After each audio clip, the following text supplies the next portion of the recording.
Fantastic content creators, we are glad to have you back. Ryan, what are we talking about today? Do you know what we're doing today? Oh, you teased me with something a little while back, saying that you were reading a book, and it specifically got into how much lying or bending of the truth is okay in a story. And Yeah. that just sounds so fascinating to me. This is like a perfect thing. Today's episode is acceptable lies and SuperBowl ads. This has been a Beautiful big combo. we're beautiful together. This has been like a big anchor between the two of us, where I am extremely rigid on absolute truth, no flexibility whatsoever. And Ryan is more of a creative sort, we'll say.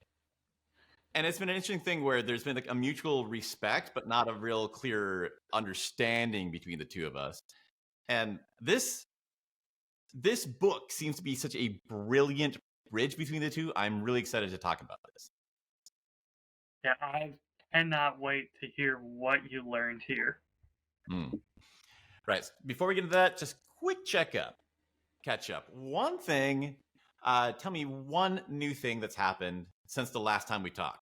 Big, small, anything that comes to mind. Oh, I'm pretty sure you know what I'm going to say of one big thing that has, well, just starting to happen. It hasn't fully happened yet. I am now helping out Corey with his company as a media manager, as a part-time, however many hours I can dedicate to the cause. And I am loving everything he's been able to teach me so far, and I've barely scratched the surface. This is pretty darn exciting. And we all know Corey, friend of the show. I mean, he's probably one of our most dedicated listeners at this point, I would say. We dedicated an episode to him when he wasn't even here. That's right, we did do that, didn't we? I did tell him, though, my one stipulation is I need one of those Right Tool Media hats. It's good gear stuff. For me, I'm super excited about this for two big reasons. It hits all of the big stuff that we've been saying are going to help if you possibly can do. One, working with somebody who is more advanced. Corey definitely knows what the heck he's doing. He's doing this for a living. Two, so many months I've been saying I've been doing this the wrong direction. I came at it from drones, which is super complicated, and I should be starting from very simple. And I realized actually the way that you should be doing it is start with the most complicated thing, because you start with the direction. This is the real project, the real goal of where to get to. And it's harder, but then you stop back from it. And that's exactly what you get right here. You are looking at the complete final endpoint and you're going to get such perfect direction. This is where to go and what's not matters, and you can do that. Absolutely. I'm really looking forward to it. Already, again, learning some great things, getting to see just how powerful some of these tools are. Well, I'm looking forward to you sharing those as your updates as you learn more through the next episode. Absolutely. I will have a full report ready. All right. For me, the thing I'm really excited about is, you remember I've been working on this writing stuff. Now, you even helped me with a bit of a writing session and got some ideas to get past. I've gotten to a point where I feel a baseline knowledge on all the sections of my script is pretty much satisfactory. So this week, for the first time, I could just stop and hammer the holy hell out of the most important part, the introduction. Today, I probably spent 2 hours just with a already completed introduction, going back and forth with ChatGPT, asking it for, how do you think it should get better? And having just even like a robot give you an idea makes you realize what you really care, your taste, immediately. Because whether you look at it and go, oh God, that is horrible, or that's a great idea, that's what I want to be trying to get towards, either response is making you get more certain on your taste. Absolutely. And again, one of the things that I kind of picked up on for using things like ChatGPT and AI to help give you advice is find a writer or someone out there who has tons of content available that it can read through Mm, and ask it to give you advice in the style of this person. So for yes. me, that was Anthony Bourdain. Mm. Plenty of writing out there, and then it gives you advice on how to get closer to their style. Completely seeing what you and everybody else has been telling me, that this AI skill is a bit of an art too, knowing what to feed it, what to train it, and you kind of build it like you're training a pet wolf to guard you. And it'll take some time. Coming back again, I'm so excited that I'm finally getting reasonably done with these, not done, but reasonably competent with these other things, that I can start focusing on other things. The last part I just wanted to throw out there, possibly the best part of going through even the most crude AI for response, is for whittling things down. There, that whole, you have to, kill your darlings. Yep. Looking at it, it's so hard to see anything that you could remove.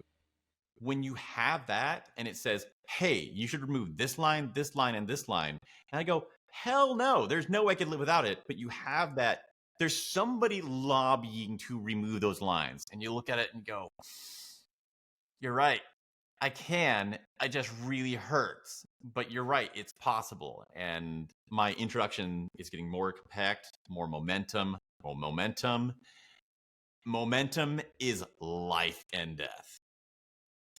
So one of the things I've heard can help with that, but I'm not sure that ChatGPT probably can do it. I just haven't done it personally. Is telling it to literally cross out everything in this paragraph that can be removed to make it flow faster, but get the point across just as clear. Mm-hmm.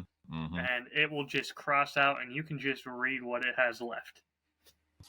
There was one specific line where I was talking about how the more I try to learn this stuff, the more difficult it had.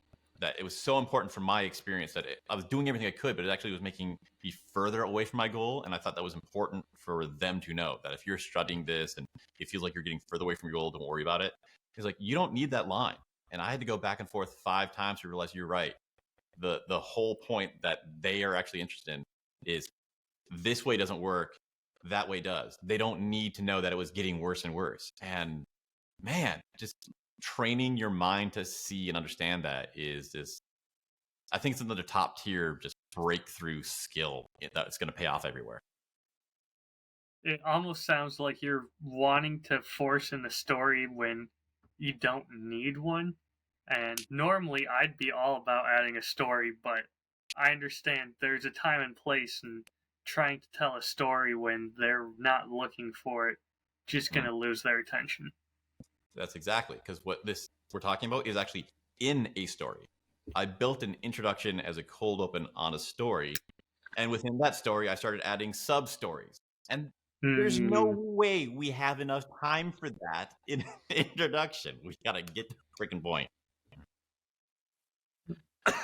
So that's me. I'm excited. We'll see if anyone likes the video that comes out this week. But I can tell I'm getting closer to the right thing. Very good. Let's get into the main point. Yes. Lies. Dirty, filthy lies. You can't handle the truth. First, stop lying to yourself. Then you'll have a chance of telling the truth to others. This book, I love it so much. I should stop putting it on the bookshelf because I want to show it off so many times. He comes from a sales background. Everything seems grounded in sincerity, but getting things done. And chapter 23, he just flats out gets to. So people ask me, can I just make up a story? Can I just lie? Can I change details? He's like, people asking me, they have a good motivation. We should answer this question. And he gives a pretty good balance between the two. Do you want to get into it, or do you want to have share some pre-thoughts before I tell you what I found? So my pre-thoughts would be the difference between making up a story. Probably not the best if you're making it up, unless you're saying theoretically you could do this. Mm-hmm. But embellishing a story, making it a little larger than life, trying to get that more emotional truth out so they know how it feels like, I would imagine that's got to be okay. Yeah, we're gonna hit real solid on this. First, the biggest, broadest that hits everything is that you have to remember that the context isn't 100% what you're written down. There's a huge amount of context that you're also playing with within the mind of the person you're talking to. That was a cornerstone thing that I have been trained against. So I never would speak that way. And it's why everything I said was so bloody long-winded. And he explained it again. It made sense. And I like he made a little term, which makes it easier for me to remember. Like the term is a 2-word story. He calls it audience expectations. So when you're talking to people, there is a certain amount that they are expecting and they will compensate for, and they're going to add into it, which will only work if you have a certain level of listening skill yourself. Because how much do they know? How much are they going to? I have no idea. I better be in the safe time and say every last atom of detail. The more you listen, the more you'll understand your audience, the more you'll be able to use what they already know and not repeat things that are going to bore them. That makes perfect sense. Rounding. If you sold 14.7% and you say, we sold 15%, your audience is expecting people to round. So they're going to expect that 15% means somewhere around 15%, not exactly. And then, like, best guesses.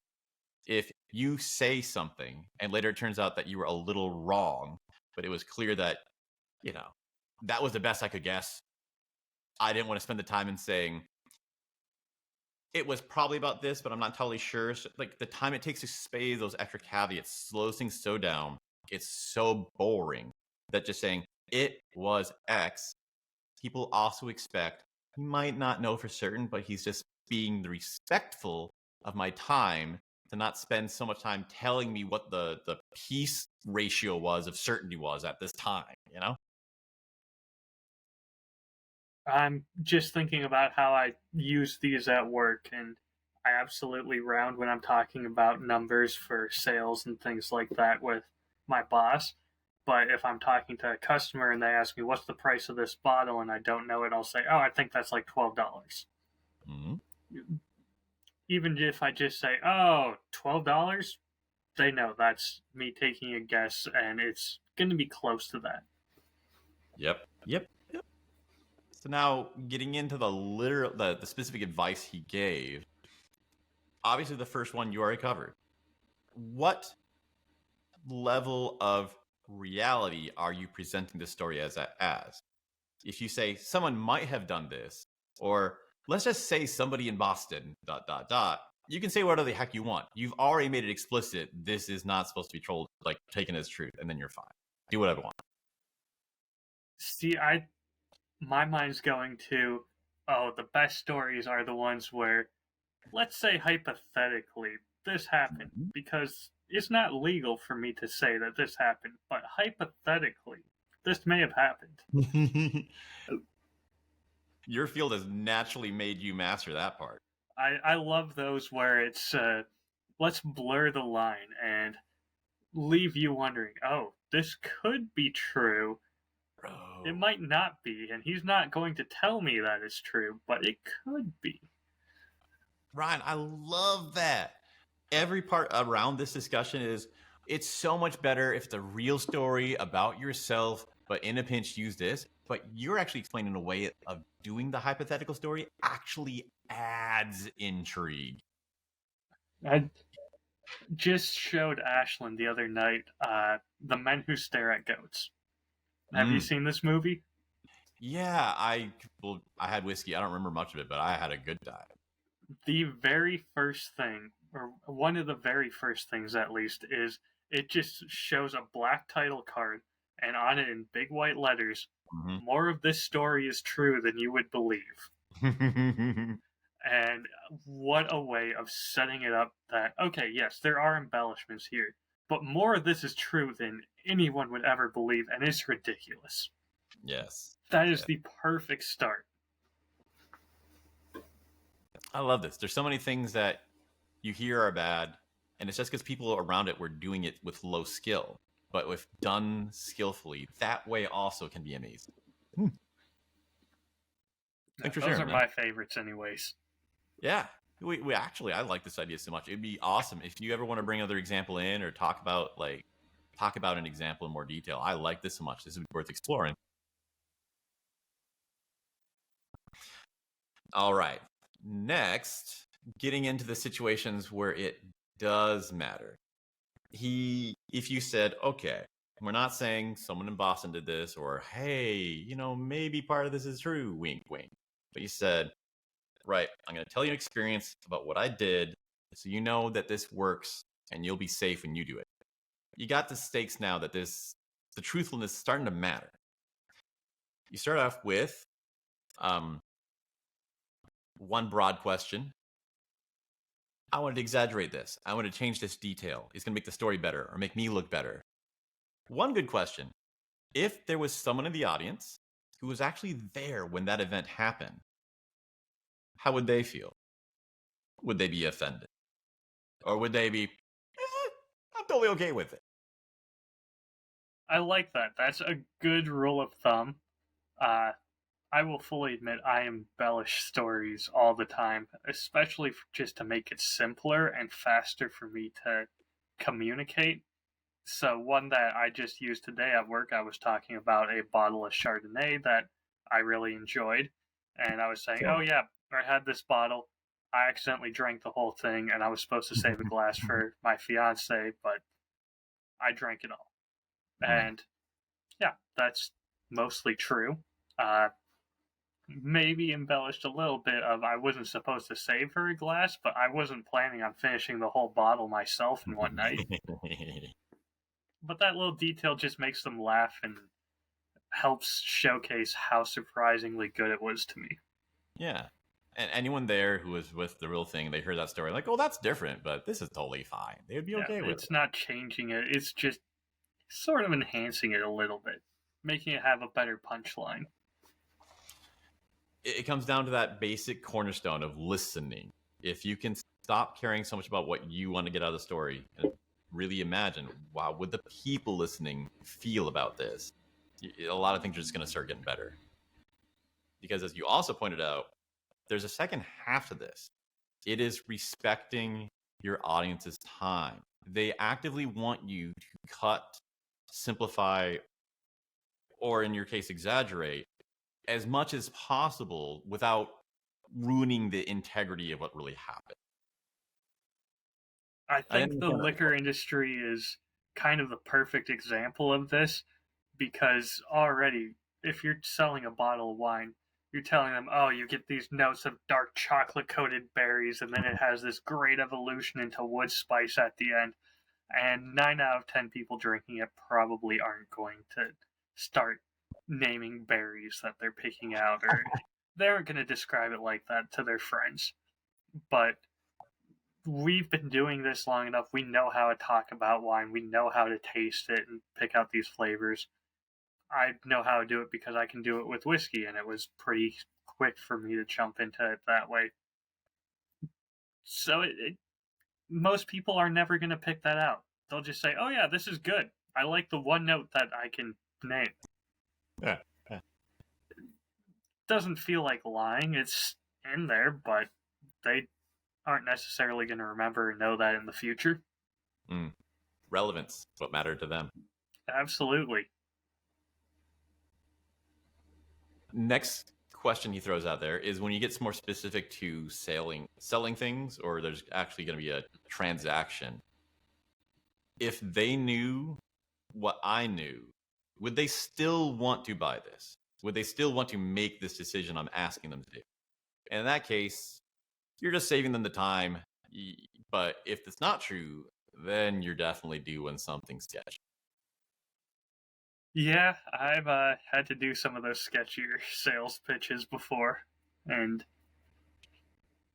there's ways around it, and most people, again, aren't going to care about the little thing.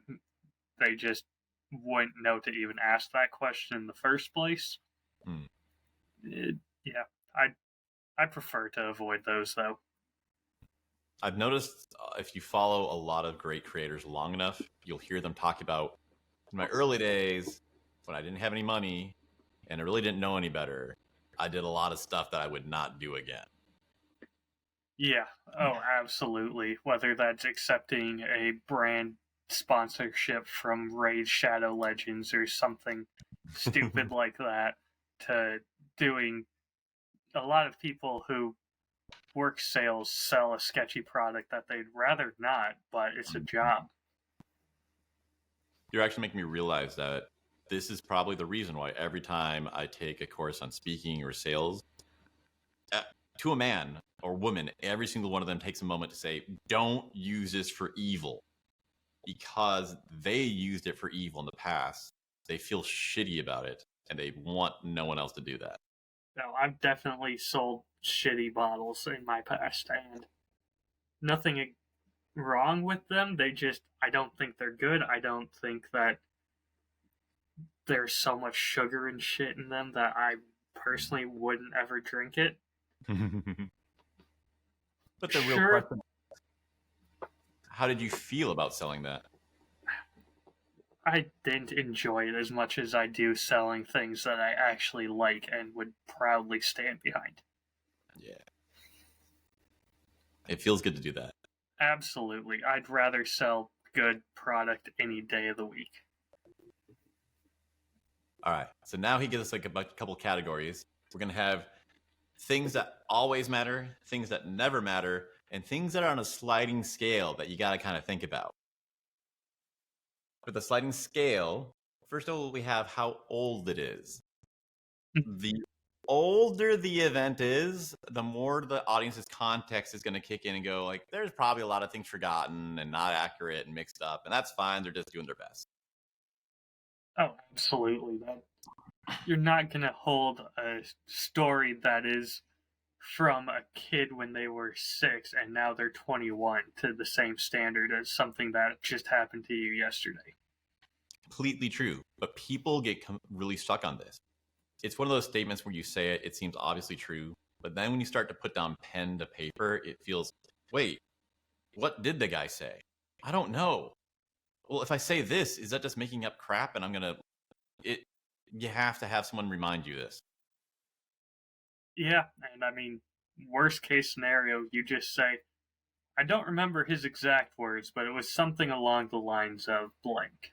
Or you just try and get the notion across. And you can tell people straight up that, yeah, this was a while back. I don't remember exactly, but this was along the lines. Yeah.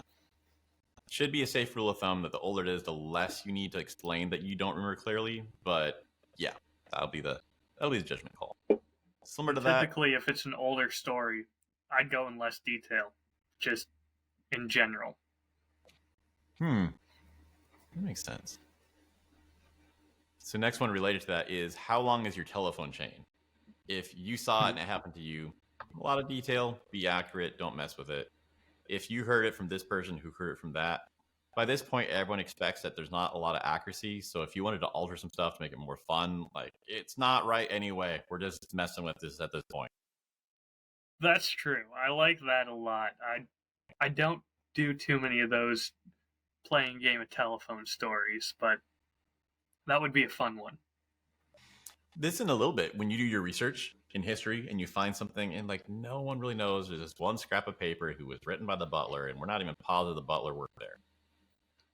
Yeah, I do see that a little bit in some of the stories, and there's a great example in a story that was writing about, and I've kind of put on the back burner because they actually are releasing a book about this person now, and so I'm going to have to redo most of it, depending on what that says. But they went to court, and everything I read online says that the person sort of got free from it after the stenographer died and no one could read their handwriting. I had my legal counsel look up the court case, and no, that the guy died, but they still went ahead with the case. They had enough where they could figure it out. They were just Mm. like 60, 70-year-old woman who broke prohibition laws. They slapped her on the wrist and gave her a fine and let her go. To the everyday person, it probably looked like she got out free, but maybe not exactly. Yeah, yeah. I can see the difference. Next, the last one of the sliding point is how critical is to the point. And this one was really helpful. I'm glad he pointed this out because normally I just think, how critical is this item? Instead of, no, no, no, no. How critical is it to the point we're talking about? If I'm sitting around and say, oh, and that's when the Roman Empire took over China, that is insanely critical. That is something that has massive effects on the world and everything that happened. But it doesn't matter to this discussion about whiskey. So if you change that or screw that up, no one cares.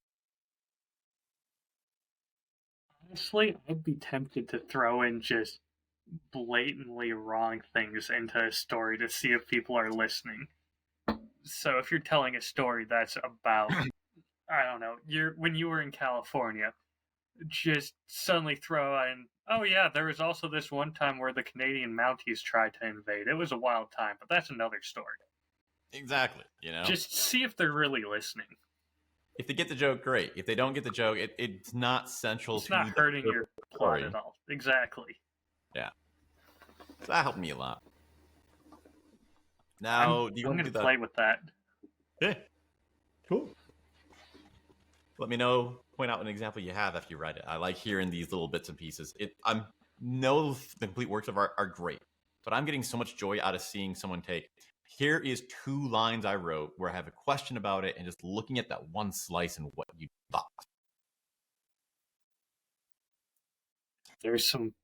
You've given me a lot of fun ideas to play with through this show, and it'll be interesting to see which ones I can fit where and how many of them I forget about. I'll send you this episode. You'll have it forever. Oh, I'm subscribed. So next, do you want to do the soft ones that you can be really flexible with, or the hard ones? Which one to do first? Ooh, let's go with the hard ones first, because the soft ones I know I'm going to have a fun time with. All right. These are the ones that he recommends being as careful with as possible. No exaggeration. You might want to take some time to research to find the correct answer and get these right. First one on the list, the events. If the other things get messed up, but what actually happened? The only way you're telling people this is because this event matters to the lesson or the relevancy, and everything about this is sharing meaning. So this part matters. Yeah, that makes sense. That kind of just goes hand in hand with don't make up the story. That's another way to put this. Next, we have who. If there's people there, there's details that you can fudge, but if you say it was Abraham Lincoln and it wasn't Abraham Lincoln, you're screwed. That's a terrible story already. Yeah, that makes sense. All right, going on. The solution. So there was this problem, talking for sales and teaching, or the historical figure or character in the book was struggling with this, and then things worked out how they got out of the snake pit. That is also key. You can't mess with that. If you change that and people find out about that, they're going to feel robbed and deceived.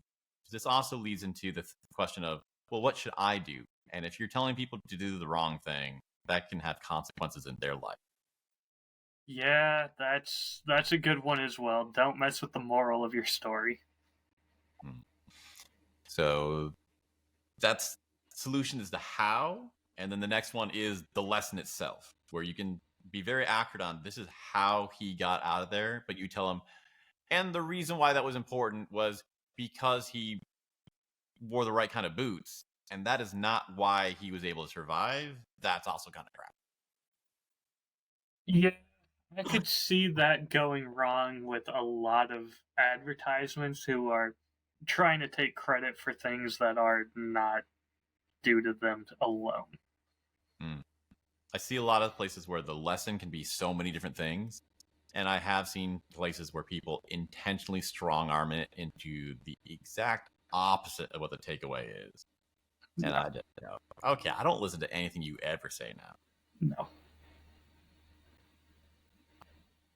Final one is the resolution, the thing that comes between the solution and the lesson learned. What happened after? So after he got out of the snake pit, what did he do? Did he go, that's great, I'm a snake fighter, I can handle this, and he became jumping in snake pits left and right? Or was after that he was like, that was horrible, I'm glad I didn't die, but I am staying as far away from Africa as I possibly can? That again has real big implications on what I might want to do if I had a similar experience. That makes sense, yeah. The example I think of is bad with the names, but there's one guy that gets trotted out a lot as being this famous dating author guy. And then he went through this big phase, and I was wrong. It's all about monogamy and getting married. And dude, totally divorced, totally went back to just hitting on girls left and right. So the thing he did after is not the thing he's telling people he did after, and it kind of just destroys the point of everything. Yeah, I could see, depending on when he wrote that, him believing it was true. But, yeah, that's an iffy one. Mm-hmm. All right, for the fun ones, soft. A lot of flexibility. Doesn't matter. Let's have a party. This will actually help a lot with tightening your writing up, because you can be flexible with this.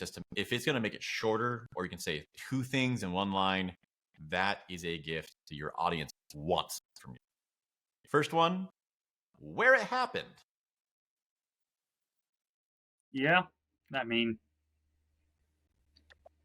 that's not going to be a big consequence most of the time.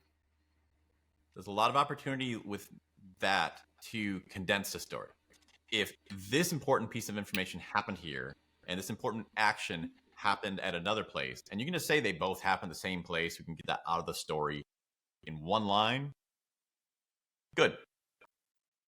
Yeah, that makes sense. Normally, if it's not really important, I just cut out where it happened from most of my stories. This is where it gets the trick, because that makes sense. And before you mentioned that sometimes you just like to be more vague the older it is, but there's so much power and joy in having a tangible scene in your writing. So if I'm talking about something that happened 30 years ago and it was a combination of three different places, but I just say, so I was at the kitchen table with, the smell of biscuits and my mom's just crying. None of this as all at the same time, but that scene actually makes you imagine it. You can feel it. It makes it less boring. And I'm starting to realize that there is a concept of emotional time. Maybe the generic vague thing would have been just as fast to say, but this will actually make you remember it. So you don't have to spend more of your life reading this again. It's just going to stick with you the first time. Yes, but at the same time, I see a common pitfall of going into too much detail of where it was. They'll say, rather than just this happened in the kitchen, they'll say, oh yeah, this was back when I was living in Wichita, and right on the outskirts of town. It wasn't actually, it was like a suburb, and we were in my neighborhood at home in the kitchen sitting at the table. That's too much. You don't need to do all that. Yeah, that is another thing that you got to master. That link Even if you're living in a different state than where you are now, people can assume it's happening in your current state, and it's not going to change the story. Mm-hmm. That link I sent you of Dave Perel, his episode on his Ratist. Yeah. Talking about rating. He had one guest I loved his advice. He said, give the details, but make sure every detail, say it with me, applies to the purpose, the relevance. So if you're saying, the biscuits wafted and it smelled great, okay, are we talking about a culinary experience you had as a kid? Are we talking about this emotional bond you had with kitchens? Or is that just complete random detail if you start talking about the dog experience you had?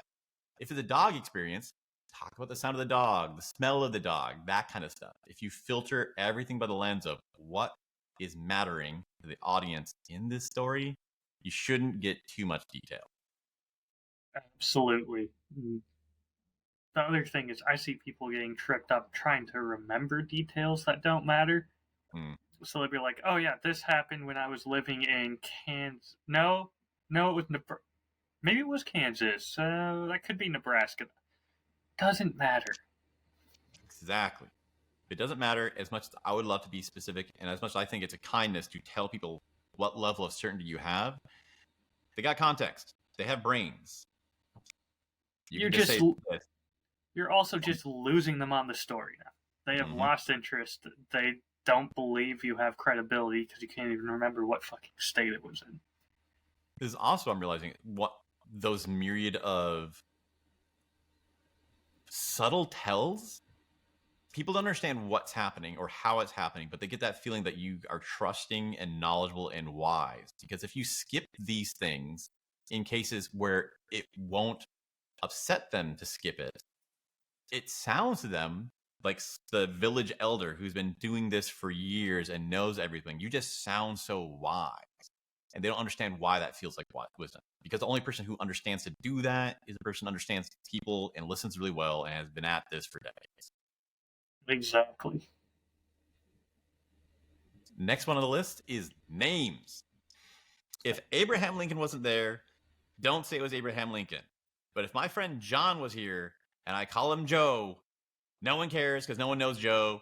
It's just a random person to them. Yeah, that's one of my favorite lines that I hear a lot in stories is, let's tell this hypothetical story about my friend. Let's call him Dave. Mm-hmm. And they don't tell you his name, they just give the character a name, not the actual person. Yeah. That's a great way around this. And that way, your friend isn't going to be angry at you for sharing a personal story and putting their name out there. But at the same time, people get the story and it's fine. You're making a real good point of reminding that this can be when you want to protect people and still tell the story. It's not Absolutely. That I don't need to belittle a friend and have people know who it is. that will turn the audience into you night and death.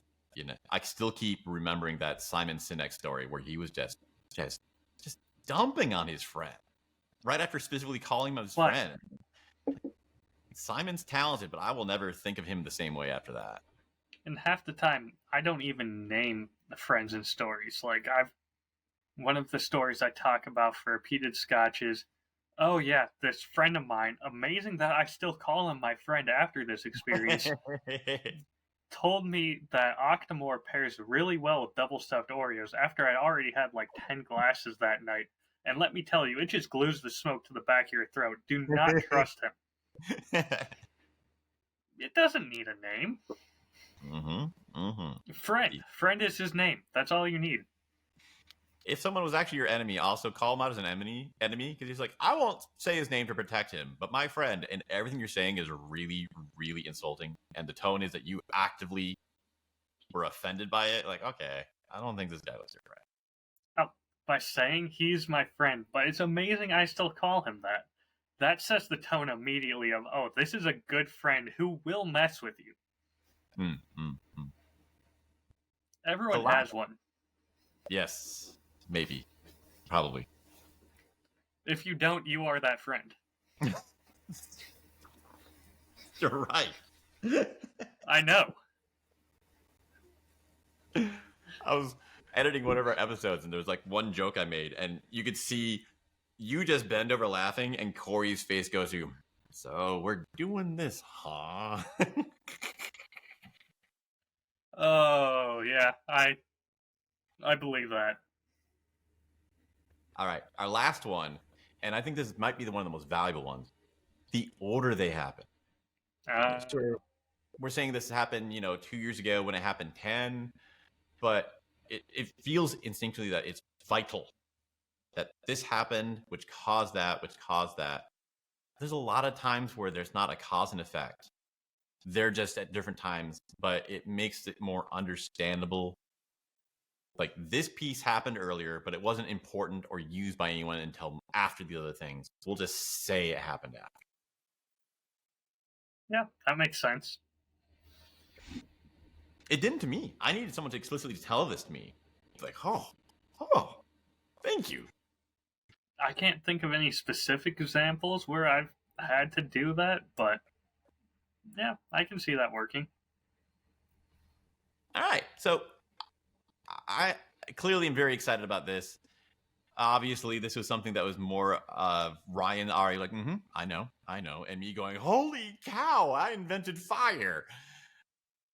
So I would add a few things to those bendable rules. Okay.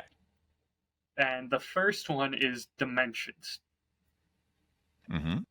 This goes in line with, if you say the fish is this big, the next time you tell it it's going to be this big and then this big. Same thing when I'm describing my college dorm room. It keeps getting smaller and smaller until I already was basically a broom closet, but now it's even smaller than a broom closet. Again, you're getting that emotional truth. No one cares. No one's going to go find that room and get a tape measure and say, no, this is larger than what you said it is. You're a liar. No one does that. You're going for. Exactly. So dimension is a big one that you can absolutely bend and stretch. You make me wonder if you should modify it depending on who you're talking to.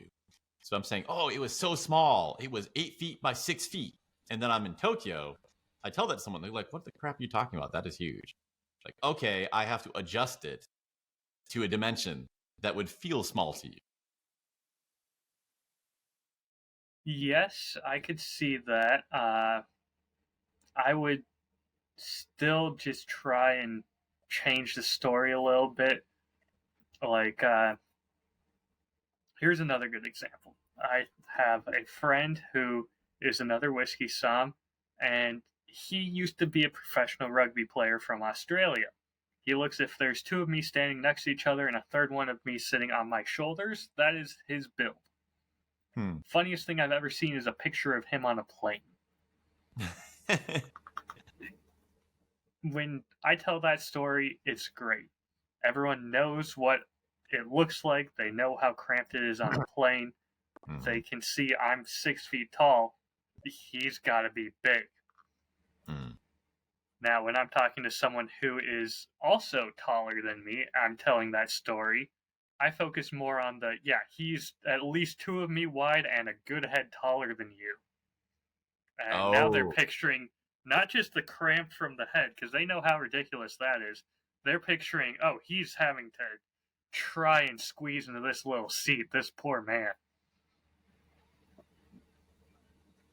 Yeah. I'm thinking about this. I'm going to have to roll that through my head for a while, because I'm still trying to think of how you could explain the emotional context to somebody who had such a different living environment, where the actual experience you had wouldn't feel that way to them, but you're still trying to let them understand. You want them to have a story about that kind of experience.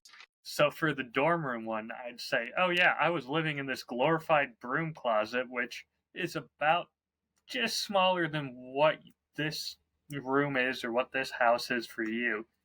And I was sharing it with a roommate. We had to loft our beds and stick our desks under them because we still both need to somehow work and live in this environment.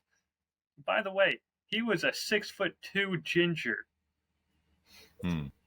He didn't fit under the bed while sitting at the desk. All of a sudden, they're laughing at how cramped for height we are, as well as how narrow the room was. That's nice visuals. Do you want to get to the visuals? Yo. SuperBowl! I've got some fun ones pulled up for us. Yeah, I enjoyed this a lot last time. Let's freaking rock and roll, Ryan. You want to start us off? I will start us off with a great one. And so, a little backstory. I already sent this one to Ethan because I thought this was such a great example of storytelling in advertisements. So without further ado, here we go. Oh, still too little, buddy. You'll want to pause it every 30 seconds. Sorry, what was that, Ethan? You'll want to pause it every 30 seconds for copyright. Ah, gotcha. All right, I think we paused long enough to go on for a minute.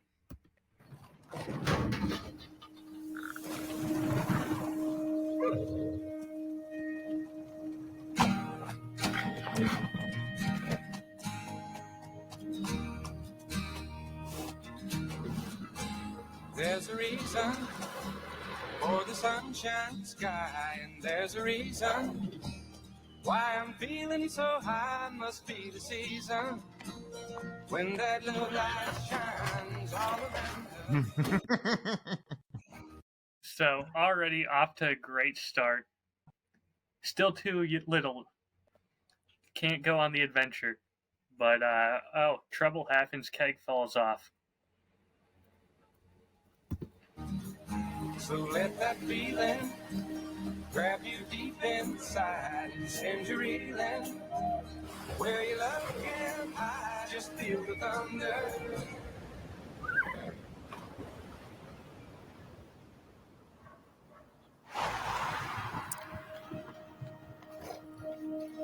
Just let your love flow like a mountain stream, and let your love grow. He's making it work, though. Everyone's seeing how good of a job he's doing, that he is able to do the work. So, a horse walks into a bar, and Best line. and what? Just let your love flow like a mountain stream, and let your love grow. With the smallest of dreams, and let your love show. Oh, so good. Yeah. Such That's a just bravo, back to your roots, classic Budweiser, Clydesdale, perfect commercial. I get so burned out of trying to make magic happen from words with writing than having a story non-verbally. Oh man, makes me happy. There was so little words actually spoken in that. Just, sorry buddy, still too young. Mm-hmm. And then horse walks into a bar. Mm-hmm. That's all it took. And even that second one is just a secondary punchline to make it funny. Mm-hmm. Mm-hmm. Don't need more than that. Everyone knows the story is not true, but it's still funny and great, and what good emotional context. Yeah, yeah. Watching it the second time, you make me realize there's a mini hero's journey. Oh, absolutely. It's not just I'm a kid, I escaped, and I went on a vacation. It's I see the problem, I will answer the call. More than that, it's I see the problem. All the grown-ups who are able to do this work are gone already. They're already doing something, and this is falling. I am the only one left who can make this work. This is my call to adventure. I have to be the one to do this. No one else can. I would love to know how much time they spent with many different words and many different options of words where they cut it and cut it and cut it, said, yes, great, but not this one. And how they decided on those few words they did choose. Because I will say again, those words at the beginning, sorry, buddy, you're too small, it packs so much information. That alone is an ad. You're small. This is something that big people get to enjoy. Doing something work for Budweiser, not just drinking it and getting stuff. Actually doing work for us is a privilege people aspire to do, and you have to be big, strong, and powerful to do it. Immediately to me, it's the emotional connection of everyone's either experienced or knows the trope of you're too small, you can't ride the roller coaster yet. You can't do this cool, amazing thing yet. You're still too little. Yep. And how frustrating that is, and how much you want to do it, and you can't wait to do it. I mean, that's a horrific message to have because this is alcohol. Like, oh, I wish I could drink now. I'm only 13. Yeah, that true. It's basically Joe Camel. This is going to make it really appealing to children so we can get the money when either now or later when they're older. Yeah. I think that's why they used a horse and not a real child, but That's why I used a We'll camel see. instead of an actual child. no, true. You know, in a great story, we forgive everything. Yes, we do. All right, anything else you want to cover on that one, or do you want to dive into the next commercial? I'm ready for the next one. All right, let's see if I can share my screen correctly. I struggled with the sound last time, but for this one, I don't think the sound's going to matter a whole lot. And this one will probably be a little shorter. Share. Screen. This looks good. Let's go.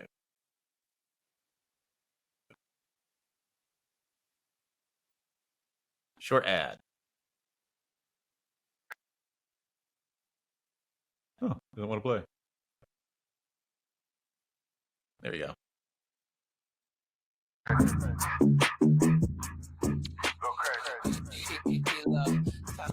I like my bitches bad. I like my money tall. Diamonds gigging on me. Okay, that's it. The music, if we had it, is just this grinding song. It says so little. It feels so much. Yeah, that has the feeling of you go to the gym, you work, you see improvements. It's not a quick thing. It never is. You need to work to make this happen. I like the pairing it where like the words are really short, where like it's not shortcuts. That's not what we're trying to sell. The hook is so strong, you know. It's not starting, here's your quick, easy thing. Here's the next tip. Here's the top thing, which is what everything tends to sound. So it already stands out, but it's different. So what you don't need is that. And you have it paired with the guy just standing in the gym, doing the work that you know will work. Absolutely. This is something that you could apply this to any product at all. It's so minimal and primal and correct that it just comes down to effectively, you need hard work. You know that. We will help you do hard work. And all of us, I think, know there's a lot of really important things that we can do, and that's the only way. But we're so far haven't done it. Selling that, you could apply to any product. Absolutely. Honestly, you could make this an ad for just about any product. We'll do that work for you. Or you don't need a quick fix. You need someone who's willing to put in the hours. Go with our marketing firm. Like, yeah. I could use this for the freaking speaking coaching things that I'm running where, you know what you don't need? An easy fix. You need to do some hours. Let's do some calls. It will do it. Yeah, practicing it. It's Honestly, I want you just saying that while moving around the ring with your gloves on. I got them. I'm going to take some photos of me with my boxing gloves for my thumbnail of my next video, so I'm ready for this shot. Let's do it. Absolutely.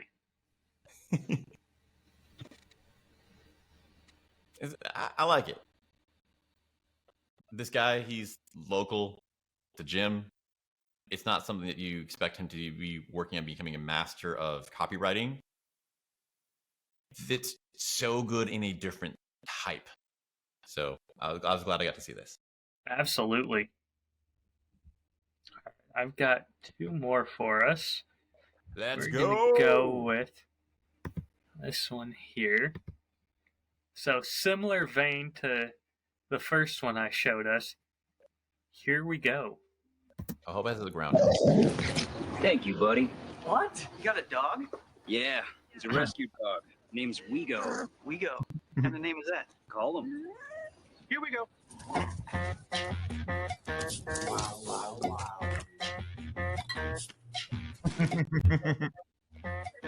No.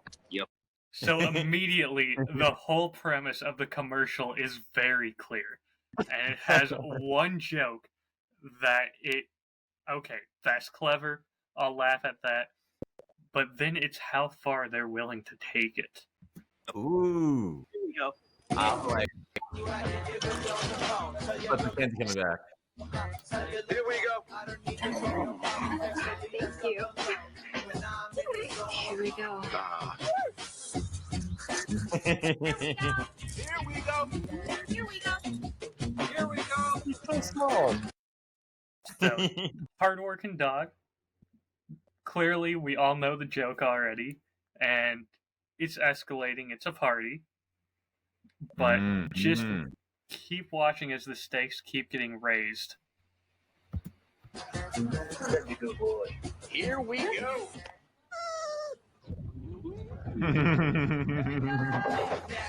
It's the sure sign of a good time. It's just right taste of Bud Light. Here we go.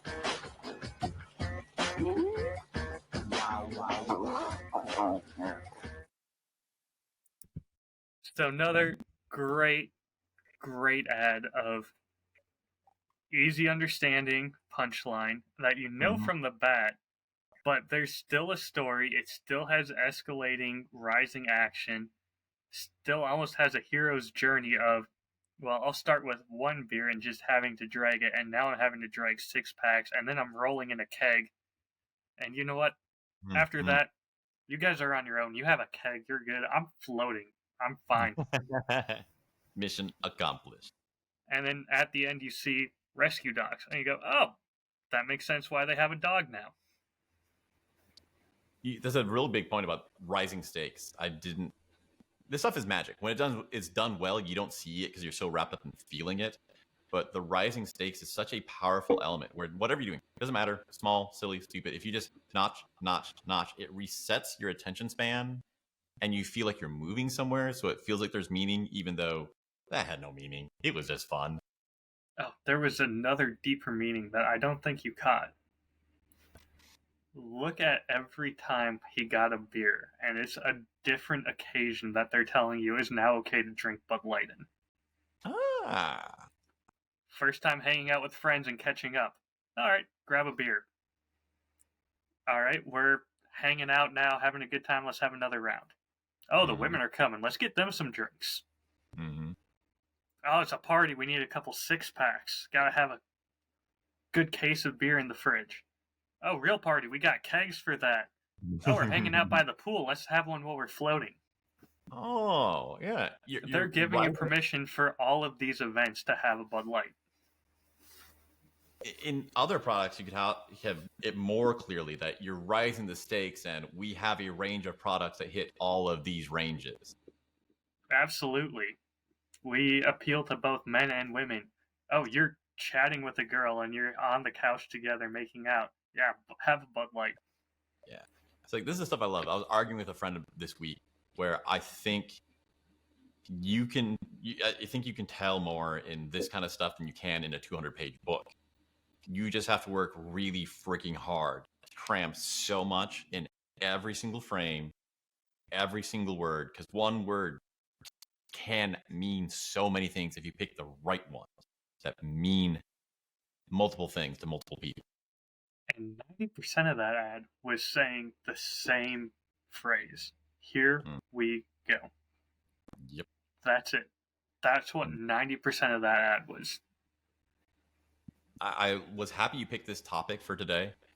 I heard a phrase this week. Somebody was explaining, smart person, and he said, not just that sales storytelling can be used for education and that's the best fit. He said that advertising writing is the hardest form of writing there is. So if you master that, you can write anything else because you'll have so much more room to fit in the things that you want, but you're still fitting in the same things. I think the best ones are the show, don't tell as well. And these last two fit beautifully into that. Yeah. Great stuff, man. I like this. So I've got one more that's in a different vein. Starting right off with a celebrity appearance. Is that Will Ferrell? Yes, it is. Did you know that Norway sells way more electric cars per capita than the U.S.? Norway.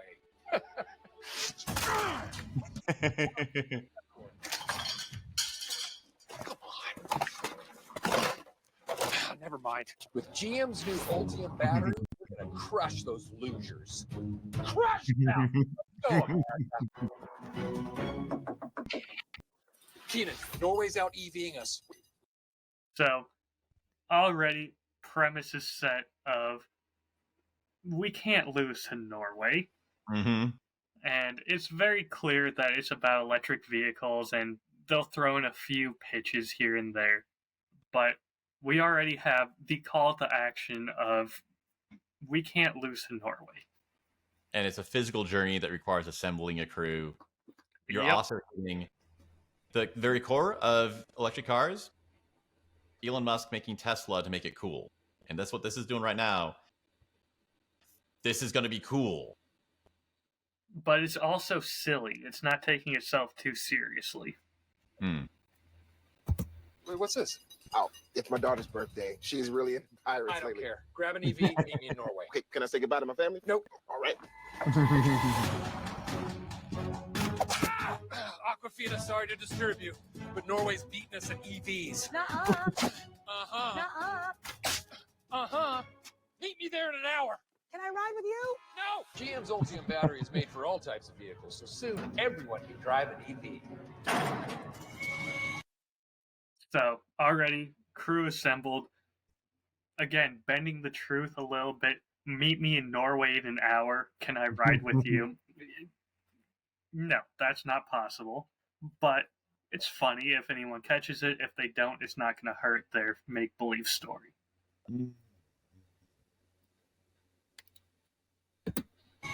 Oh! Why didn't we all just go together? Knowing Will is probably flying private. Hey,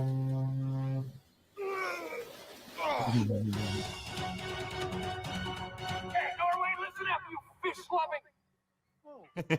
This place is adorable. Damn it. Where are you guys? We're in Finland. Where are you? I'm in Norway. Norway? You're in Sweden. Damn it. So, beautiful storytelling.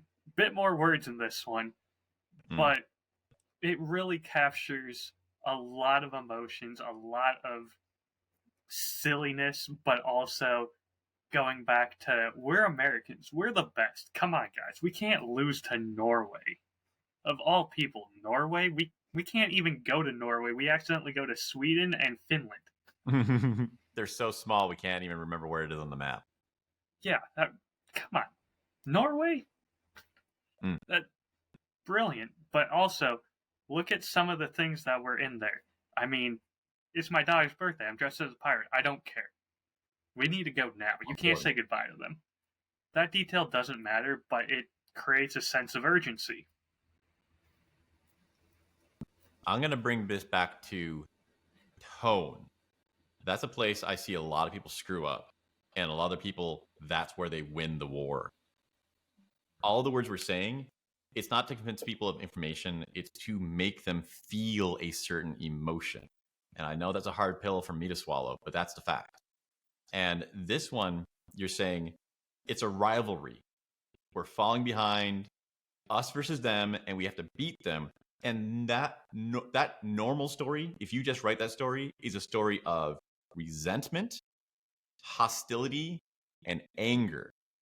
And that tone sinks this ad. It doesn't appeal to the people listening. It doesn't make you want to buy cars.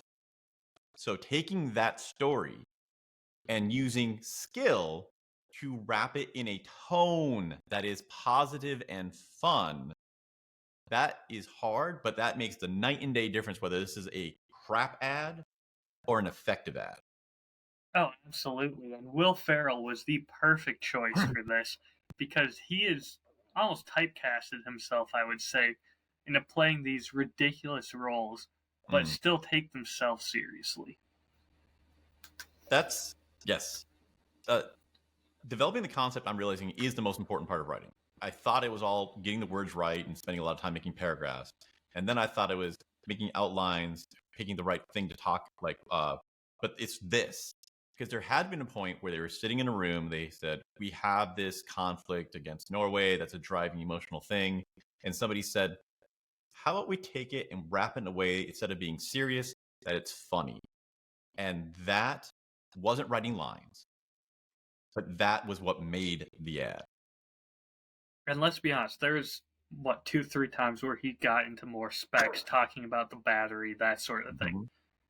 There's a good chance that was forced in the executives who said, we're greenlighting a budget to make a Super Bowl ad. You need to mention this, this, and this, because these are the big things that our consumers care about. The writers found a way of getting that in there in a way where it just adds to Will Ferrell's character of, yeah, he's taking this seriously, but it's still a joke. Yes. That's brilliant. This is definitely a thing. Oh, wait, I'm realizing that humor is one way that you can succeed at this. It's a big thing to realize. You don't have to master every single good part of your script, your video. There's a couple things, get really good at those and make it that your way. And it's totally okay. It'd be bad at all the other things. You don't have to master everything. And humor is one of those things where you can just say, I suck at everything else. I'm good at humor. Dunzo. So, one of the great messages for humor that I've heard is from Brian Brushwood talking about how to get out of a speeding ticket. If you can make someone laugh within the first, I forget if he said like 30 seconds of meeting them, they will start to think of you as a new friend. And would you give your brand new friend a speeding ticket? The same thing goes a lot for stage presence and for selling things. Would you trust a friend to tell you you should get this over this? Probably. Would you, if you made a mistake on stage, would a friend be telling you, oh, you suck, what are you doing? Or would they say, oh, no, you're good, keep going, man, you got this, yeah, pat on the back, you're going to recover great. Yep. If you can make them your friend, you've got so much more power. Vince Gang, when he gives his pattern of 5 emotions, he says, start off with friend. Yep. Charlie Hooper, Charisma Command, he's, whenever you meet somebody, the very first thing you have to do is establish that you will be fun. And then you can start trying to get deeper or have respect. And I've actually gotten so much value out of just that. It's not even a 30 seconds, a split second where I don't have the best humor skills.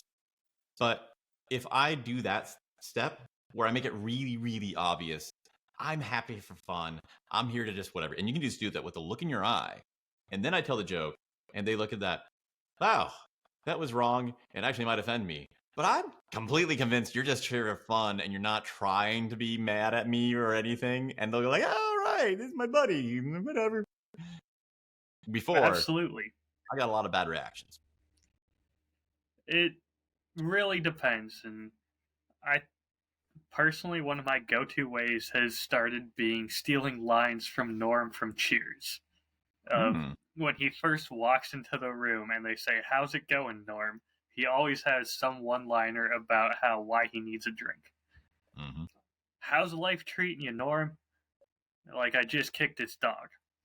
And it sets the tone immediately, makes them chuckle a little bit of, yeah, all right, you need a drink, my friend.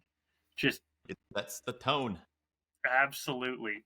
And if you can do that when you first meet someone, and that's the first thing you say to them, you've already set a great tone. You are more interesting than oh yeah, it's going well. Everyone says that. All right. This has been great. Let's get to the end of episode questions. If you think of one for me, that's great. If not, I already have one for you. Simple. What's something that doesn't sound... What's something that you just can't explain to other people because it doesn't sound like anything to them, but it makes you happy? Ooh.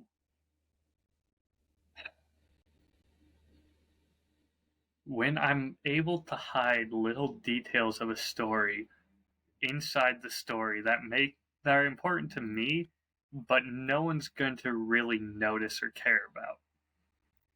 So, my favorite example of this is my very first podcast episode, Shackleton, when I'm talking about some journey on the lifeboat or them staying on the island. I forget exactly where. The music I have playing in the background is a single banjo. And on that expedition, they took one banjo with them the whole way, and that was kind of known for keeping the men sane because they had at least something other than themselves to talk to. They got to listen to music. And I didn't talk about that in the podcast because it wasn't that important and it wasn't that big of a deal. But I got to include it in a weird little way. What about doing that makes you happy? It's a detail that I love, and knowing that someone out there might catch it and might chuckle or I might get asked about it just makes me happy I hid in this little Easter egg for you to find, and if you catch it, great. If not, it's not going to hurt the story. A little bit of open door of connection. Absolutely. Yeah, that's cool. Thank you, Ryan. I'm curious though, do you have an answer for that already prepared? I'm gonna repeat the one I said the other day, where it was just the sunshine on my skin. And I know that's something you say, and people are like, oh yeah, I also feel that's nice, but it feels like that would be number 100 on the list. And it really hit me hard where I'm walking along and I'm listening to a book that's telling me about entrepreneurship, where, oh, here's a dream I'm going to change and how much my life is going to be different and all these great things that come in. And I realized of all that week, the sun on my skin during that walk was probably 80% of all the happiness I had that week. It just so extremely happy. And I realized that if I managed after all this hard work in 20 years, I make a lot of money and I get a lot of people to listen to what I'm doing, and I have a strong connection with other people who also really care about the things that deeply value me so much, that is only going to be able to increase that little 20% slice. So the most of the bulk of the amount of happiness I will ever have, like I'm already getting right now from this dumb sun. Might as well enjoy it. That. Yeah. So, I do have a question for you, but it's not one you can answer yet. Okay. I want to know, when the Super Bowl happens this weekend, what was a commercial in it that you felt has a really good message or did a really good job of telling a story? Oh, you're giving me homework. I like this. I am. I hope that's all right. I figured you were probably going to watch it already. This is brilliant because I like looking forward. That was a brilliant idea to like be looking forward instead of just talking about something right now from the past. But this has been probably the most powerful tip I've ever seen, where you get someone to start opening their eyes to what will happen in story, and you learn so much more. That happened with me 3 times when I was going through something, and man, good idea. Let's do that. Absolutely. We'll have to revisit this next time. Yeah. All right, Ryan, this is great. Thanks a whole lot. Looking forward to talking to you soon and hearing updates about your marketing work. I'm looking forward to getting started on that too. I'm sure Corey has plans for me that are bigger than I know already. All right. Bye. Mwah, mwah, mwah, mwah, mwah.